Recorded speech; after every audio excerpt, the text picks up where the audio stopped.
অনেক দিন ধরে মনে হচ্ছিল ফিশ ফ্রাই খাবো, সেটা বাড়িতে বানানো, কিন্তু ঝামেলার কারণে এটা আর বানানো হচ্ছিল না।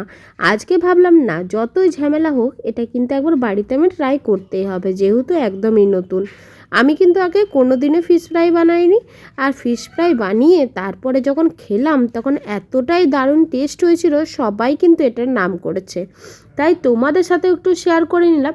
প্রথমেই আমি দেখো সকালবেলায় মাছের বাজার থেকে ভেটকি মাছের ফিলেগুলো কাটিয়ে নিয়ে এসেছিলাম।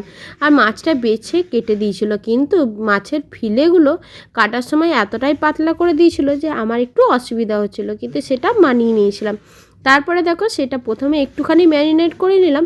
এটার মধ্যে গোলমরিচ দিয়ে দিলাম, পাতিলেবুর রস দিয়েছি আর নুন দিয়েছি, সেই দিয়েতে কিছুক্ষণ রাখলাম, প্রায় একটুখানির মতন, মানে ওই 10 মিনিটের মতন। তারপরে কিন্তু একটা মশলা বানিয়ে নিচ্ছি।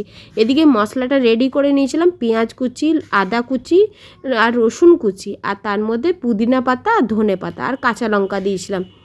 আর এইগুলো না আমি জল দিয়ে ধুয়েছিলাম, সেই জন্য দেখো সবগুলো কেমন মিশে গেছিলো, তাই কিন্তু ভালো করে জল দিয়ে ধুয়ে নিতে হবে, না হলে এর মধ্যে তো অনেকটাই নোংরা থাকে, সেই জন্য পুদিনা পাতা ধনে পাতার মধ্যে। আর তারপরে কিন্তু পাতিলেবুর রসটা আমি দিয়ে নেবো। পাতিলেবু কিন্তু বেশি পরিমাণে লাগবে, একটা গোটা পাতিলেবু এর মধ্যে লাগে।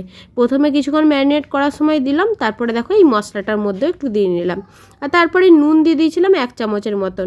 নুনটা কিন্তু ধাপে ধাপে নিতে হবে। 1 চামচ এখানে দিলাম, প্রথমে কিন্তু 1/2 চামচের মতন দিয়ে ওটা ম্যারিনেট করেছিলাম। তারপরে দেখো এখানে সর্ষের তেলটা দিয়ে দিলাম, দিয়ে আমি একটা ভালো করে পেস্ট বানিয়ে নেবো। দিয়ে পেস্টটা বানানোর সময় একদম মিহি কিন্তু পেস্টটা বানিয়ে নিয়েছি, মানে একটু গায়ে লাগার মতন থাকবে সেরকম টাইপের।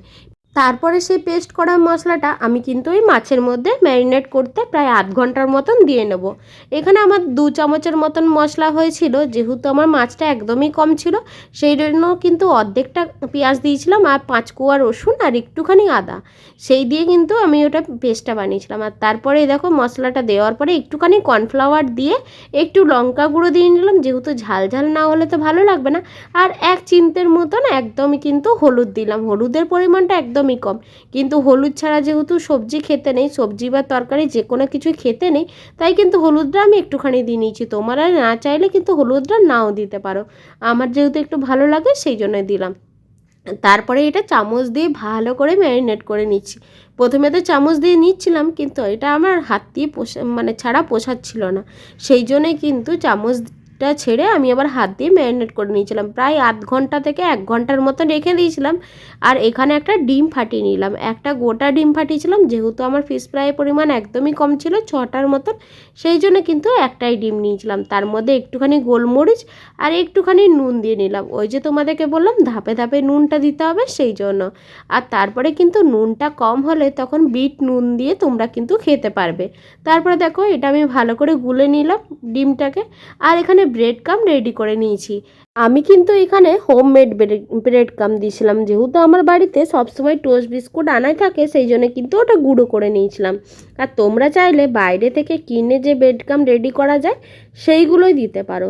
তারপরে দেখো এখানে আমি একটা শেপ দিচ্ছিলাম ফিশ ফ্রাই, সেটা দেখলাম উঠছিল না, তাই আরেকটু কর্নফ্লাওয়ার দিয়ে নিলাম। তারপরে সেটাও ভালো করে শেপ করে নিলাম। এখানে দেখো প্রথমে আমি ডিমের মধ্যে ভালো করে চুবিয়ে নিলাম, তারপরে কিন্তু ওটা ব্রেড ক্রাম্বের মধ্যে ভালো করে দিয়ে নিতে হবে। আর ব্রেড ক্রাম্বটা এতটাই ভালো করে দিতে হবে, তোমার কিন্তু আরও আমার পরে ব্রেড ক্রাম্বের দরকার হয়েছিল। তোমরাও কিন্তু বেশি করে ব্রেড ক্রাম্ব দিয়ে রাখবে, না হলে কিন্তু এই ফিশ ফ্রাইটা উঠবে না, সেই জন্য। আর দেখো এখানে ব্রেড ক্রাম্বের মতন ভালো করে চুবিয়ে নিয়ে তার মানে ব্রেড ক্রাম্বটা ভালো করে দিয়ে নিয়ে তারপরে কিন্তু আমি এটা ভালো করে হাত দিয়ে শেপ করে নিচ্ছিলাম। এটা ছুরি বা চামচ দিয়ে শেপ করলে আরও ভালো হতো, কিন্তু আমি হাত দিয়ে করে নিলাম, যেহেতু সময়টা আমার কমই ছিল, তাছাড়া হাত দিয়ে শেপ করলে অনেকটাই তাড়াতাড়ি হচ্ছিলো, সেই জন্য। আর তারপরে দেখো প্রত্যেকটা এইভাবে ডিমের মধ্যে একবার করে চোবালাম, তারপরে কিন্তু ব্রেড ক্রাম্বের মধ্যে আমি ভালো করে কোটিং করে নিচ্ছি। তারপরে কিন্তু এটা আমি সাদা তেল আর সর্ষের তেল যেটা কড়াইয়ের মধ্যে গরম হতে দিয়েছিল সেইখানে কিন্তু আমি দিয়ে নেব। আর প্রত্যেকটা আগে রেডি করে নিয়েছি, তারপরেই কিন্তু আমি ওটা এক একটা করে করতে দিয়েছিলাম, জানো তো, যেহেতু তেলটা গরম হতে না দিলে তাহলে কিন্তু উঠবে না। আর তেলটা ভালো করে গরম হতে দিতে হবে। এখানে দেখো আমি হাতের মধ্যে ভালো করে কত সুন্দর করে শেপটা দিয়েছিলাম, আর মশলাটা না একবার করে বেরিয়ে যাচ্ছিলো, সেই জন্য কিন্তু অনেক ভালো করেই আমি কোটিংটা করেছিলাম। তারপরে দেখো এখানে আমি তেলটা যেহেতু গরম হয়ে এসছে তাই এক একটা করে ছেড়ে নিলাম। আর শেপটা একটু 19-20 হতে পারে গন্ডগোল, যেহেতু আমি হাত দিয়ে করেছি সেই জন্য। তোমরা কিন্তু চাইলে ছুরি বা চামচ দিয়ে করতে পারো, এটা কিন্তু বেশি ভালো হবে। তারপরে দেখো এটা আমি লাল লাল করে ভেজে নিলাম। আর লাল করে ভাজার সময় মনে রাখতে হবে এখানে কিন্তু গ্যাসের ফ্লেমটা একদমই কম করে দিতে হবে, কম আছে ভালো করে এটা কিন্তু ফ্রাই করতে হবে। লাল লাল করে এপিট ওপিট ভালো করে ফ্রাই করলাম। আর জানো তো আমার একটা ভুল হয়ে গেছে, আমি কিন্তু ফিশ ফ্রাইগুলো লাস্টে যখন সবগুলো করা হয়েছে তখন আর ভিডিও ক্লিপই নিতে পারিনি, তাই এইভাবেই তোমাদেরকে দেখাচ্ছি। একটা প্রথমে যখন তুললাম সেটাই তোমরা দেখে নাও। আর সত্যি বলছি এরকম করে ফিশ ফ্রাই বানিয়ে আমাদের কিন্তু খেতে দারুণ লেগেছে। আমরা তো ভেবেছিলাম আরও একটু ফিশ ফ্রাই বানালে আরও বেশি ভালো হতো, আমাদের তো কমই পড়ে গেছিলো। তোমরাও এইভাবে কিন্তু একবার বানিয়ে দেখো, সত্যি দুর্দান্ত হবে খেতে। আর দেখো ফিশ ফ্রাইটা এইভাবে কিন্তু লাল লাল করে ভেজে নিতে হবে। আজকের এই রান্নাটা যদি ভালো লাগে তাহলে একটা লাইক কমেন্ট শেয়ার করে দিও। টাটা সকলকে, সবাই ভালো থেকো সুস্থ থেকো, আবার নতুন আরেকটি ভিডিও নিয়ে আসবো। ততক্ষণের জন্য তোমরা সবাই ভালো থেকো। আর আমার পেজটাকে যারা এখনও ফলো করোনি বা সাবস্ক্রাইব করোনি তারা কিন্তু সাবস্ক্রাইব করে দিও। টাটা।